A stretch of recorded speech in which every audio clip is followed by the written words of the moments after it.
Okay. Satnam, everybody. Welcome to the fold. If you're new here, welcome. If you're not new here, hey, remember like a year ago when we started the 10 body activation and we were activating the bodies one by one with the 40-day practices, and then we got to the pranic body? What happened? What happened? What happened? I've been trying to get to the auric body for months. For months. It's like, I love the aura. I see auras. It's like my thing. Like, let's activate the aura. But I guess it's not time. I'm trusting my guides, surrender, accept, whatever. I'm not fighting upstream with Waheguru. I'm not fighting upstream with Source anymore. But, so when this was coming through, I was like, yes, the auric body. We're going to do the auric body activation. And our guides were like, nay, nay. Take a seat, ma'am. Not yet. I don't think they understand how long time is on Earth, how it feels, right? Like one of our years is like a second for them, for some of them. Okay, fair enough, touche. Okay, so what is really exciting, what's been going on besides the mission maps, which are amazing. Please forgive me if you've been waiting forever for your mission map. It's been a lot of like earth hullabaloo, like moving to this new house, not being able to find sitter for Charlie that his picky guides approve of, but that's starting to give way. I've been doing a lot of chipping away at the energetic body of that boy, and he's changing. And so that's been a lot of the holdup, but what's really the holdup is the star seeds that are resonating with even desiring a mission map are very high incarnations. There's a reason why you want it. Like there's a reason why an Arcturian lens of astrocartography even appeals to you, because it's like there's some work that you have to get done, that like this stuff is like knocking incarnations off of your incarnation cycle. Like the work that you get done can like free you, liberate, well, not liberate you, I won't take all that credit. It might not liberate you, it might liberate you, you know, if it's like, this is all I have to do, and then I'm done, or, it's crazy, it's just crazy,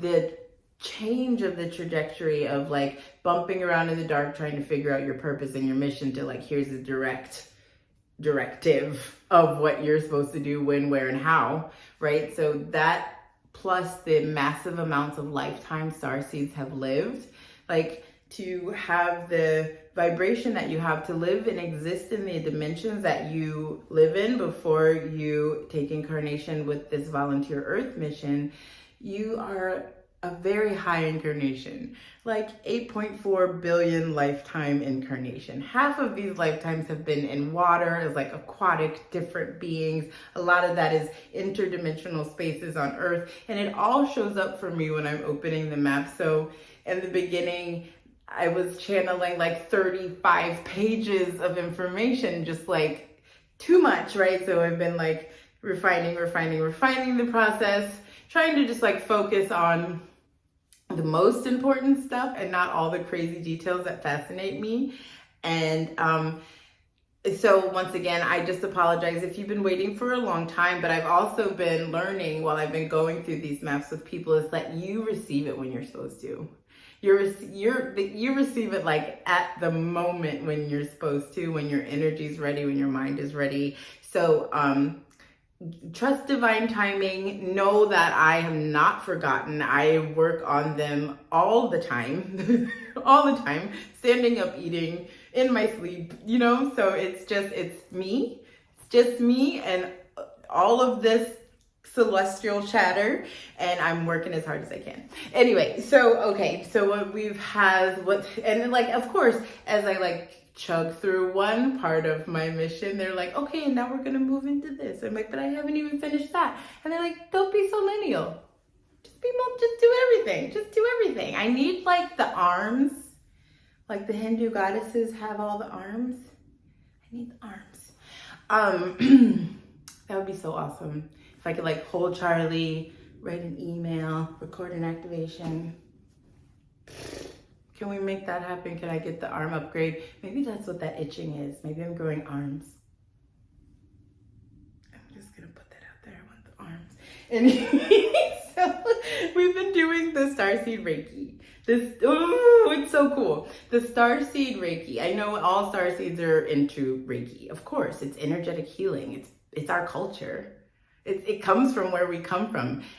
Dr. Usui, who got the download about Reiki and how to attune people to it and work with the codes and the glyphs, that was an Arcturian download. And now we have crossed this threshold in our ascension where Reiki can really blossom into what it's supposed to be. It was very low frequency. I mean, Gaia, Mama Earth, Tara, whatever you call her, at this now moment, in this timeline where I'm talking to you, she's a gravity planet. She's a polarity planet and she has gravity.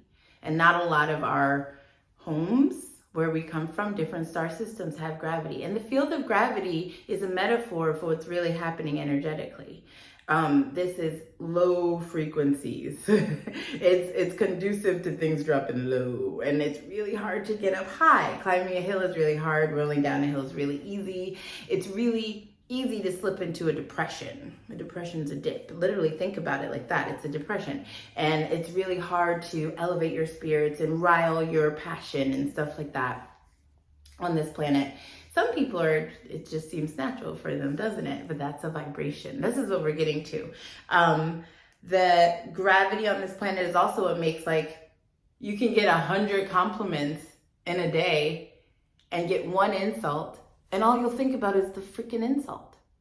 It won't get out of your head. It'll just, who cares about all the people who said you looked beautiful or all the people who said anything nice about you? I can't even remember that. But that one person who said that like mean thing, that I can, for years will stick in my head. Until I die, I will remember that comment, you know? Like I used to get all these reviews. I don't look at my reviews on Etsy because I was getting a little crazy about it when I first started my Etsy shop. When I was like watching the reviews come in with the notifications, I would read them all and they would be like, wonderful, wonderful, wonderful reviews. Oh my God, my star family came in. I felt their hands around me. I saw ships. I saw orbs. I had a dream about a fire and then a fire happened. Like all of this stuff is happening for me. And I was like, yes, like this is awesome. This is such validating confirmation. And then I get one person who's like, it didn't work. And that one would like just throw me off my game for a while. And so I was like, after a while, I was like, I just can't look at this stuff anymore. I can't. I just can't. I like, sometimes my guides tell me to like look at a specific one. But I love it when you guys, for those who do purchase the activations on Etsy, I love it when you guys leave reviews detailing your experiences with the light language, with the codes, because a lot of people are new to this. Frequency is very new. This technology is very new. This level of healing is very different. And people are kind of curious about it, but they're like, I don't really know what to expect. So when you write down like, this happened, I felt this, I saw this, people are combing through those reviews to see like what to expect. So that really helps. If you are purchasing activations on Etsy, then, and you do leave the reviews, like feel free to just like long paragraph about your experience, because that's like, I find that super helpful. I think other people do too. Right. Focus. Okay, so we're working on Reiki, delivering the Reiki attunements also through the expanded lens from my Arcturian guides. Arcturus,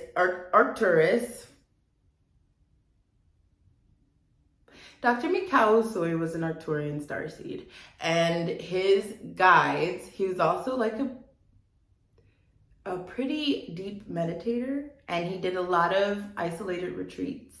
And during one of these isolated retreats is when he came up with this concept of the attunements. He came up with the 3 glyphs. and he was given the vision of how to deliver it. And at that part of our timeline, what he was given was more than enough. It was a little too much for anybody to kind of wrap their head around, especially in the Western world. But it took off a little bit, you know what I mean? And since we've gone through this transitory phase from Kali Yuga to Dwapara Yuga and to Treta Yuga, wherever you think we are at in the Yuga cycles, we're in the Aquarian Age. We've been in the Aquarian Age since November 11th, 1991. And things are lifting. The frequencies are lifting. People are, even like sleep people end up in front of me wanting Reiki because they're desperate, because nothing's working, right? So we're getting to this point where people are like, there's something to this woo-woo stuff. Oh, I think I do have an energetic body. Oh, I think all of the things that are happening to my physical body might be a metaphor for what's happening in the unseen world. Well, anyway, so now they're trying, now it's picking up and it's building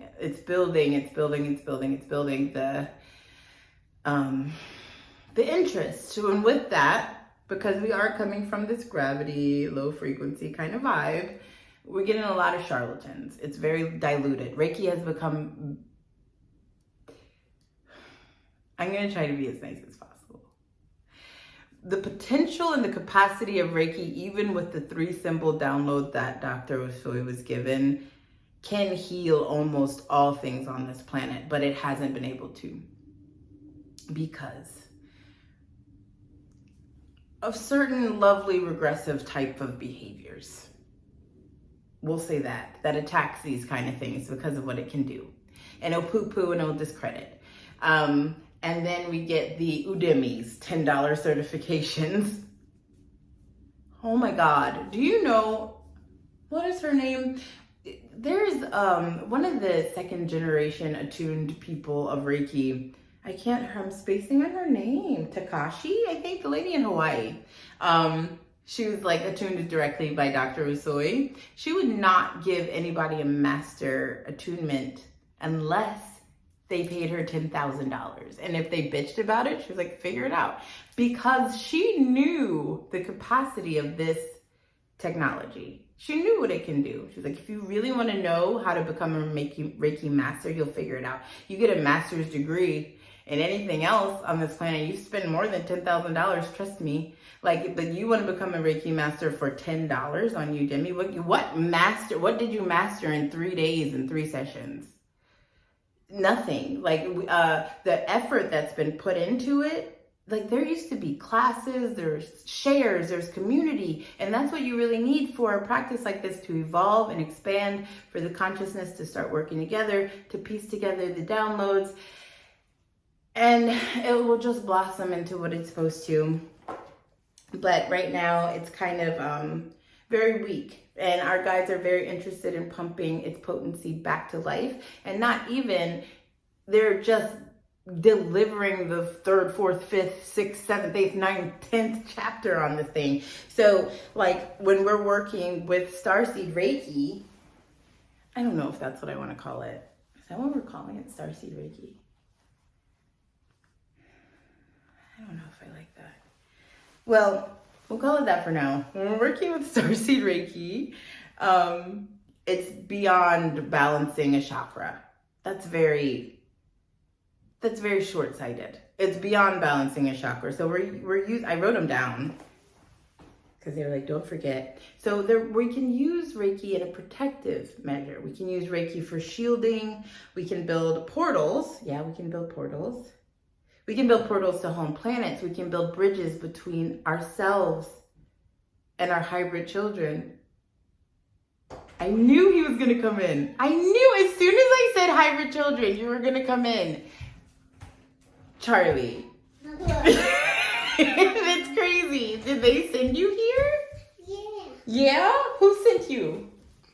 As soon as I said it. Okay, watch mommy's teeth, please, because it's hot. Okay, so we're using them to call in our spirit children, our hybrid children.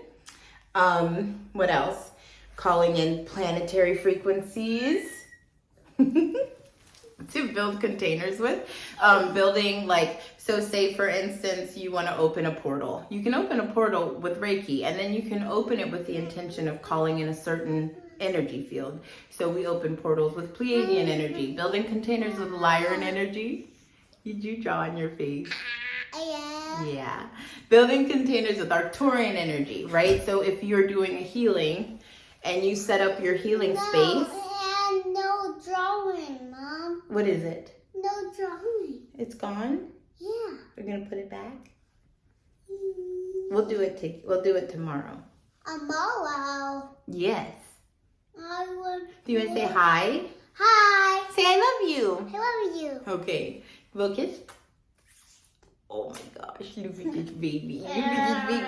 So in your healing space, if you're building a container with like an Arcturian field, then all of your patients, or you just want to do it for yourself. Like I want to sit in an Arcturian energy field all day, right? And receive the blessings of that frequency. Then that's something that's available for us. Oh, busting, excuse me, Papa. Excuse me. Busting through chemical trails. What is so funny? Oh my God. Oh my God. Oh my God. Hold on. We'll be right back. Hold on. Okay, so where was I? So we can use the expanded vision of Reiki. We've been using it successfully for busting open chemtrails, protecting from EMF, blocking 5G radiation, signaling in our ships, signaling in our Merkaba craft and our other Starcraft ships, signaling sentient ships that we're working with. What am I forgetting, you guys? Oh, psychic surgery, of course. Removing all blocks that we put on ourselves, removing all blocks that have been put on us, within our mind's eye, within our crown, removing implants. Reiki is amazing for locating and removing the implants, removing nanobots, eradicating all of this kind of etheric stuff that like we cannot figure out what's affecting us, but we know we're being affected. The attacks that are happening in dream space. All of these things. What are you doing? No, thank you. What am I forgetting? Activating light language. Oh, planetary grid work. For all of the grid workers that are, you know, I know that I'm supposed to be in a certain place at a certain time. Baby, what did I say, Papa? Please sit. At a certain place in a certain time. And I'm supposed to be activating a certain field line, but I don't know how to do that. I don't know what I'm doing. This is how. This is literally how. Okay. Activating ley lines. Helping the planet ascend by actually being the one to facilitate an activation of her ley line. And awakening the sentience of crystals. Crystals are ready to wake up. That's like the funnest part, especially for the ones with the Atlantean timelines. Oh my God, Atlantis templates are just like at the surface. I don't know if you guys are feeling this. I'm sure you are. A lot of you guys who have had these like Atlantean timelines. He's like laugh screaming at something. It's all of this like resonance is starting to bubble up into your waking consciousness because the photon band that we're passing through is literally squeezing us through like this birth canal, and it's pushing what's necessary from your subconscious field into your waking consciousness. So you're gonna get all of this like, I just want to know, but I can't really figure it out. These things are like a piece of cake when you start working with Reiki. And the way that Reiki was supposed to be, it's not really, you know, it's been used in such a short-sighted way. And I think a lot of Reiki healers have become frustrated. They get really excited. They resonate with it, right? Because we're starseeds. We're light workers. We work with energy. Having our energetic limbs cut off in this third dimension, it hurts us. Like, I don't know how many starseeds are like, I know I should be able to turn that light off with my mind. I should not have to get up to go turn that light off. I can do it with my mind, right? And they're sitting there like, why isn't it working? Might we have that resonance because this is how we live. That's part of our culture. And in the third dimension, it's not available to us, but it is becoming available to us now, which is like, oh, what a time to be alive. So we're using it for grid work, activating ley lines, awakening dormant sentience within the crystals, right? So the Atlanteans, my Larimar whale tail Atlanteans. The crystal downloads, when we use the Reiki with the crystals, we are waking them up to an active sentience where it would go from like, this crystal resonates with me, or it vibes with me, or something just tells me I want to hold it, to that crystal's talking to me. That crystal's literally talking to me, and it's like giving me information. It's asking me for information. It's asking me to put it in the moonlight, or to put it in water, or to put it in the sunlight and stuff like that. So it's been really cool. Like, our crystals that we love so much literally have a sentience, but it's just been at a frequency where it was kind of very low volume. And when we activate them with our Reiki energy, they're like our family. The chi movement. Oh, that's what they said. So Reiki, ki is the Japanese pronunciation of chi, and chi is the Chinese word for prana, and what we use in the yogic science is prana. And it's all just the tiniest, most minute particle that is not even measurable by science, and it's really the life force energy. It's not God. It's not the God particle. It's not literally God, but it is conscious, and it is sentient, and it's intelligent. It's listening, and it's healing. It's infinite. It's the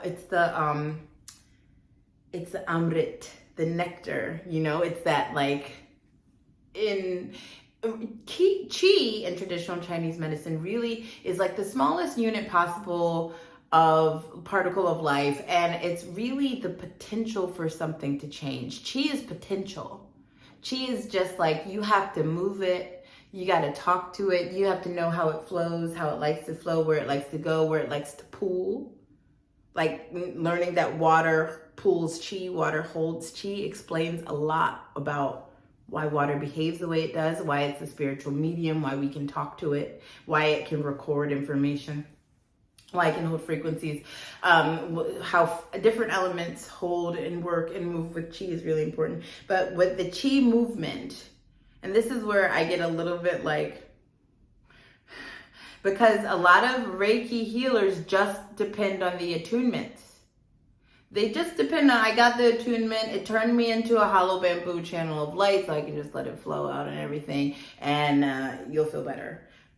No. Like, okay, say for instance, I just send a general healing to somebody and trust that the Reiki energy is healing. It will never hurt anybody, which it won't. But like, if I'm just like holding your name in my mind and sending you Reiki, and you have billions of lifetimes of trauma and sexual abuse, and this has happened here and that happened here, and you have this hip injury, or you know, you have some kind of mental imbalance going on, that's pretty common for people. We live in a planet in crisis, right? Everybody is just silently miserable. Everybody's just silently suffering. So if I'm just sending a general Reiki light to somebody, the Reiki is going to go everywhere that it needs to go.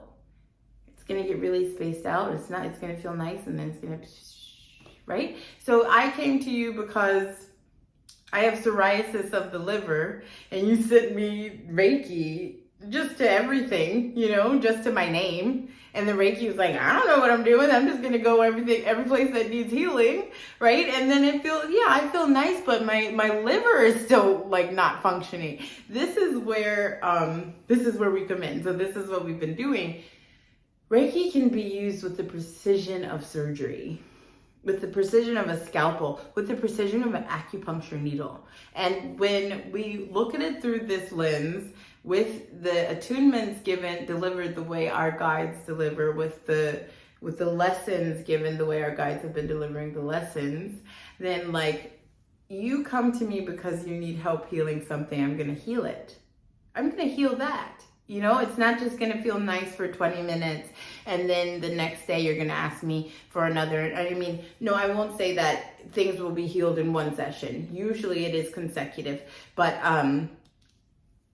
it can be specified, it can be localized, it can be played with and manipulated in such beautiful ways. And like, I'm just sending you Reiki and hoping it removes your psychic blocks, and it removes, like, it's just kind of little parts of it is going everywhere. I can make it a one pointed diamond mine laser focus to where you asked it to go. But that only comes with the delivery that our guides have given us, and the ways of moving the chi. Instead of just depending on the attunement to let it flow out of your hand and help this person feel better, I can move your chi for you. And that becomes, once I master how to move my chi, when my chi becomes this overflowing pool, there's pranic or chi reservoirs in your body. If you're a woman, you have two, right? And if you don't know how to fill those up, if you don't work with your chi development every day, and you want to be a Reiki healer?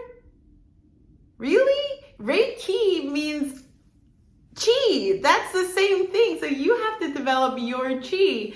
And if you're not doing, like, I just love when people call themselves masters of something and they've given it 3 days of attention.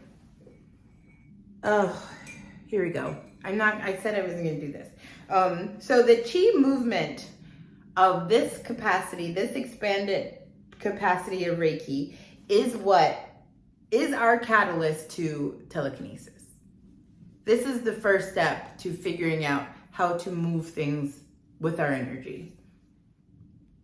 Because we're moving our chi, which is our energy. And when we're moving our energy to your energy and making things move energetically, and then it drops into your physicality, then I can figure out how to do that in my environment, because everything has chi. I've been talking to chi all day, and it talks back. It's amazing. It's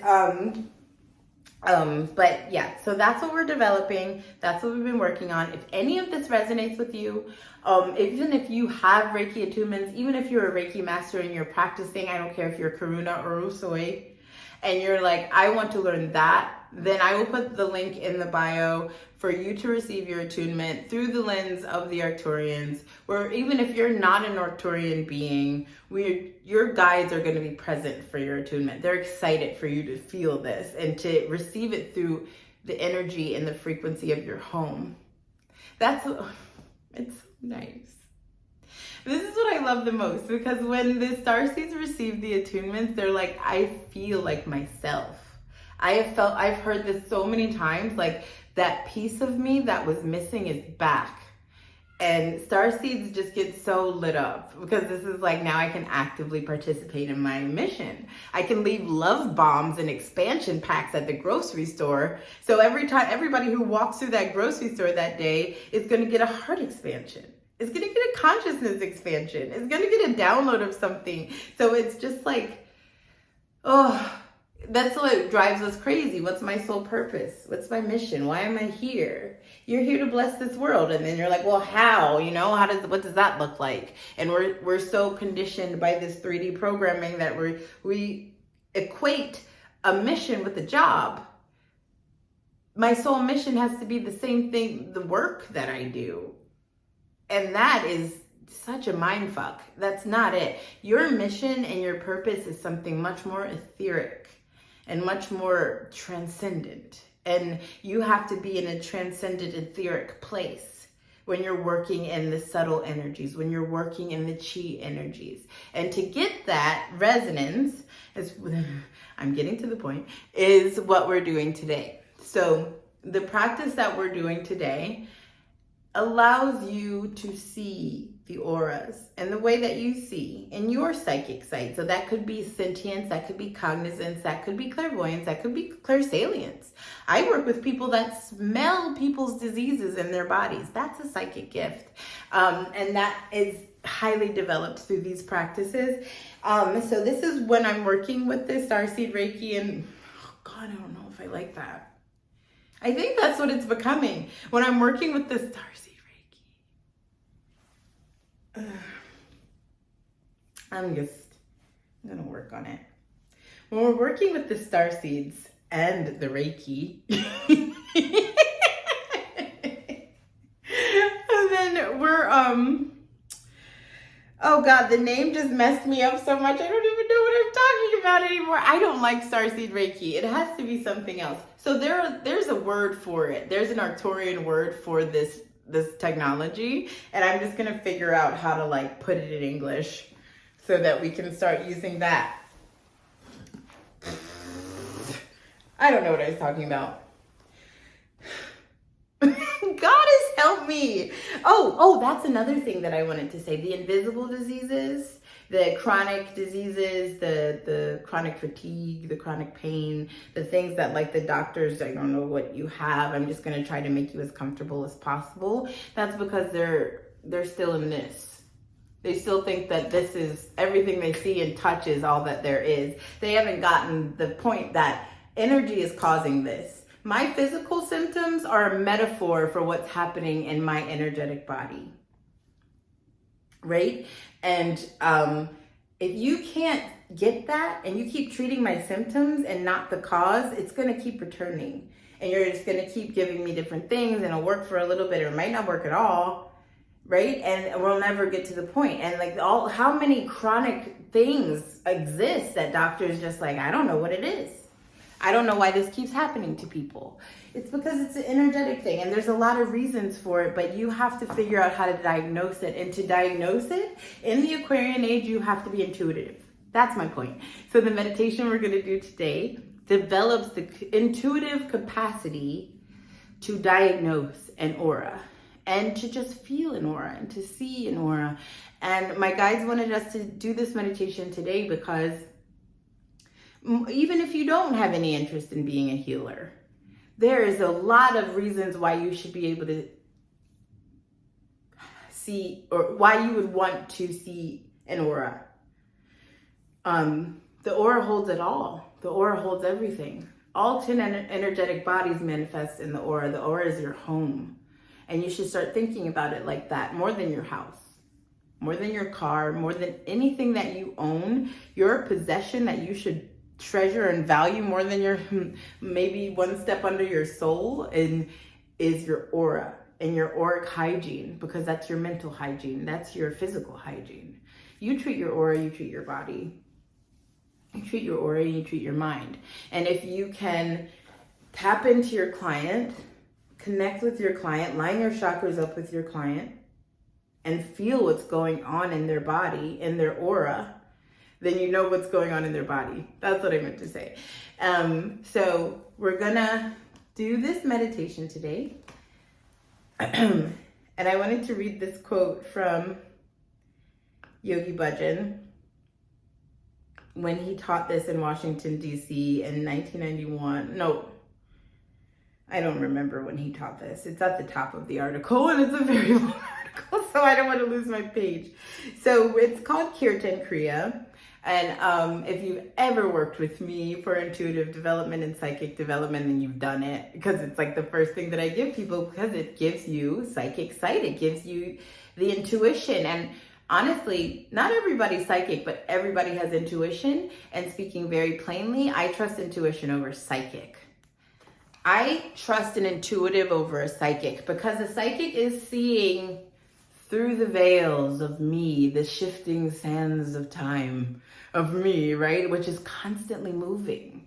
The options and the choices are lining up and changing. And sometimes I'm in the right place to magnetize this, and sometimes I miss it, right? And that's, you see the opportunities moving in through the right side of the aura. And if the left side of the aura is very strong, it'll hold it. If it's not, it'll just pass right through.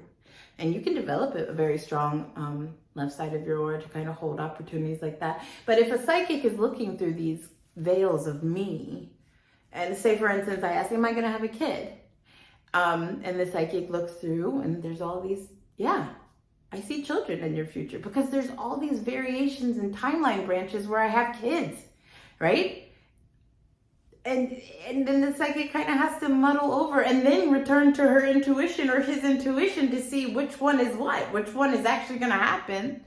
And still, it's like, it's always a gamble. It's always a gamble. But an intuitive an intuition is you're talking to Waheguru, you're talking to God, you're talking to Goddess. You're listening through here and not here.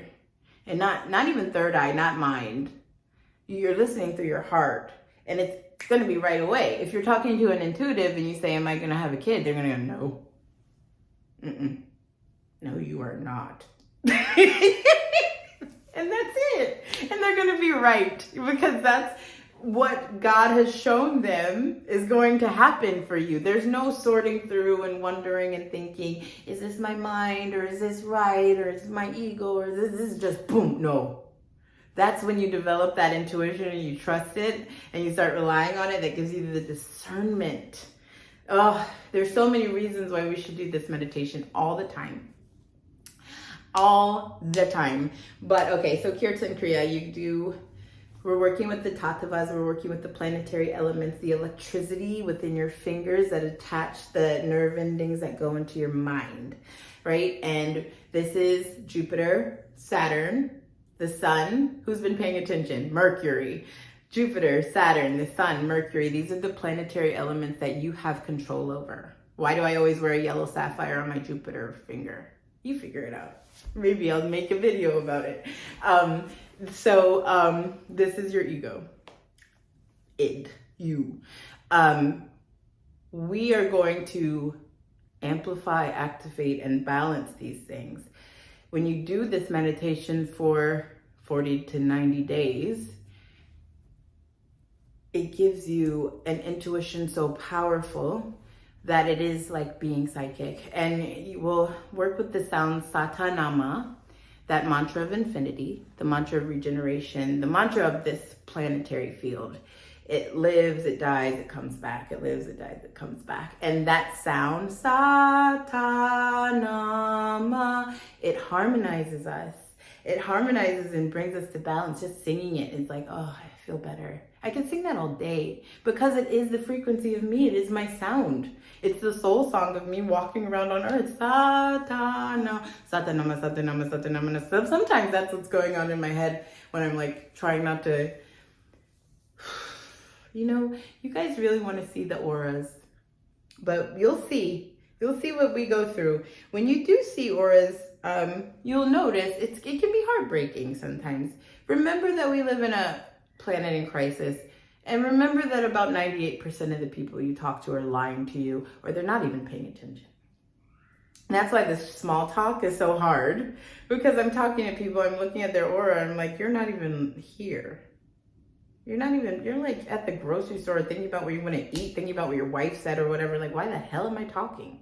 Why am I wasting my breath talking to somebody who's not even here? That's what happens when you start to see the auras. You start to feel the contraction of the energy around their body getting really small, and you're like, oh, they're lying. That's a lie. And you'll notice that I've developed a callus to it because I've seen it my whole life. And I know the truth of this culture, and I know the truth of this humanity. I also know your potential. I also know the capacity where it can be. But I think coming from this place of not seeing the unseen to seeing the unseen, where nothing can lie to you anymore, you have the discernment and the knowing of what's actually going on within and without this person, it can be heartbreaking. It can be. You be careful what you wish for. The people who ask for clairvoyance. But there's a reason why this is necessary for healers. This is necessary for starseeds. You need to know who you're talking to. Am I talking to a deep fake? Am I talking to an android? Am I talking to a reptile? Am I talking to a shapeshifter? Am I talking to an alien? Are you lying?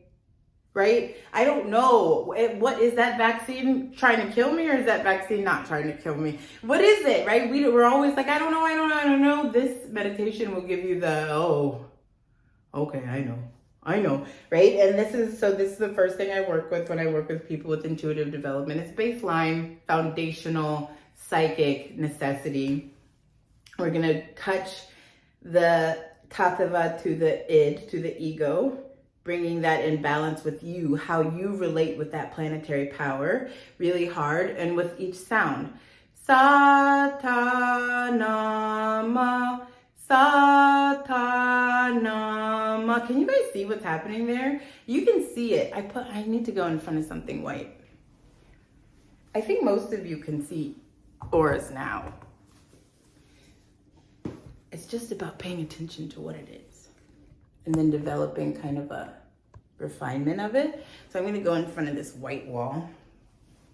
It's easiest to see auras in front of a white background, in front of a flat blue sky, or in front of the ocean, for me personally, or in front of cold water. They get really bright in front of cold water because cold water holds a lot of chi. So I'm going to blow my aura up. Being able to expand and contract it at will is also something that you will need to learn how to do.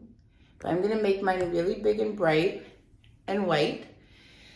I'm going to do breath of fire for 30 seconds. I want you to stare at my nose. Stare at the tip of my nose for the whole 30 seconds that I'm doing breath of fire. And then when I finish, when I do the big inhale and hold, I'm going to push my aura out. I want you to go from the tip of my nose to the top of my crown.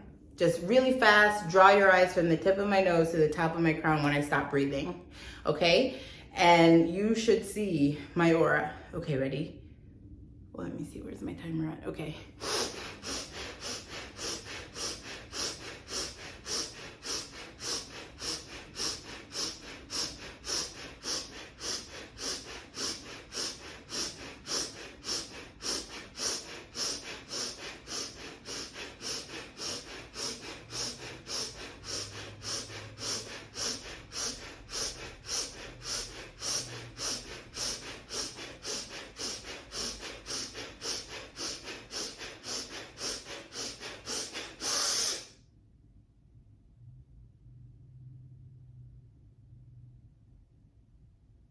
See it?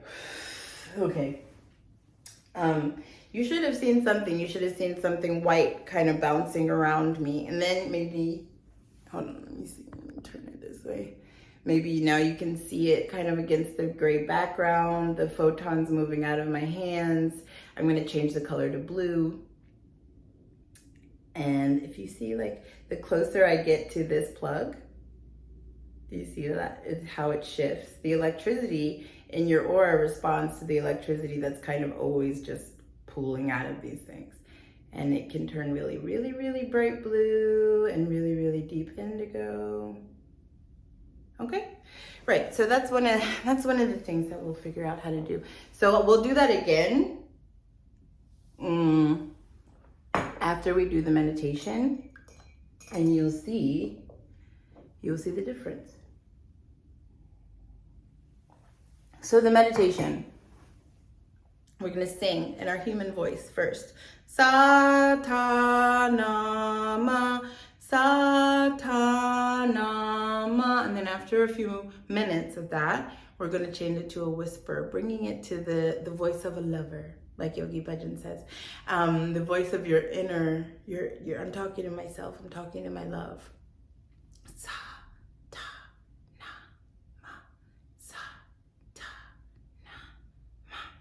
And then after a few moments of that, we're going to go completely inward. And you're not going to make any movement with your mouth or your lips. You're not going to make any sound. It's all going to be mental. You're still going to keep chanting the mantra in the mind, and you're still going to keep moving the fingers. And then we'll bring it back out to the whisper. And then Satanama, back to the sound. So it's going from outer physical world, the loud song, to personal whisper, loving world, to my soul. Bringing that balance into the soul, bringing it back out to personal, bringing it back out to physical. And then we'll be done. And it's a 31-minute meditation. So it's kind of a long one, but what else do you have to do? What are you going to do for 31 minutes? You can look at Instagram, or you can develop your psychic powers, your psychic gifts. Oh, I wanted to read what he said. So the man, the legend, the Yogi Bhajan. I just heard him like, Yogi Bhajan? No, Yogi Bhajan, sorry. So here's he's saying, these are your fingers. And this is your thumb. This is the first finger. This is the second finger. This is the third finger. This is the fourth finger. Am I right? He's so funny. Now, this is your natural God-given piano. And this is how you play. The pressure should be so much, the tip of the finger should block the blood circulation. Nothing more we require, and everybody should be estimating that. With a straight spine, eyes at the tip of the nose, it's a workshop, and you will be surprised. If I let you have this another 15 minutes, he was giving them a little taste, so he only did it for 3 minutes. He said, if I let you have this for another 15 minutes, you will be totally aware of what you're doing, but we don't want to give it away. We want you to go home and somewhere and just understand it and experience for yourself. And when you just put the eyes on the tip of the nose and looking this way, your hand starts moving. On first sound, you have to say Satanama, Satanama. It's a mental vibration which you beam out from this area. Normally, it does not take more than 40 to 90 days that you will start feeling a lot of things for which you might not be aware. In a couple of months, you can be a psychic, start reading, and make a lot of money. I thought that was funny. He's so funny. Sometimes I just read his, this class was given in 1973. I was way off. He taught this in 1973, man. I think it's so important that we activate these teachings because it's like they're delivered for us now. They're literally like starseeds are coming, ascended masters are coming. They're going to incarnate into this bullshit. They're going to get caught into the Maya. There's going to be nobody to tell them how to figure themselves out. They're a supercomputer downloaded into this 3D body, and nobody's going to tell them how to regulate themselves, how to work their gifts in this world. So let's hold these teachings on this planet for years and hope that it makes it to them. I think it's worth it for us to practice 31 minutes of this a day for 40 to 90 days so that you can start becoming the you that you miss so much, you know? All right, that's my little soapbox. Let's tune in. So rub your hands together to make heat. This also balances the aura, balances both sides of the aura, balances the brain. Really get them warm. It also cleanses the aura. And inhale deep. Bring your thumb joints to your sternum. Pull the rectum and sex organs up into the diaphragm, up into the navel. Hold the breath. And exhale. And inhale deep again. Pull everything up. Move the energy up the spine, out of the crown, roll the eyes up and in, tip of the tongue floats up to the roof of the mouth. And exhale. And inhale to tune in.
Press the palms together.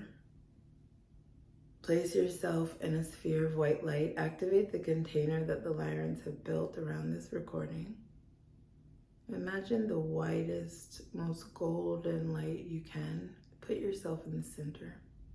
Exhale. Hold the image of yourself in this light, building this container around us. This highly vibratory space for us to work in as we chant the protection mantra. Inhale. Haringunainamenju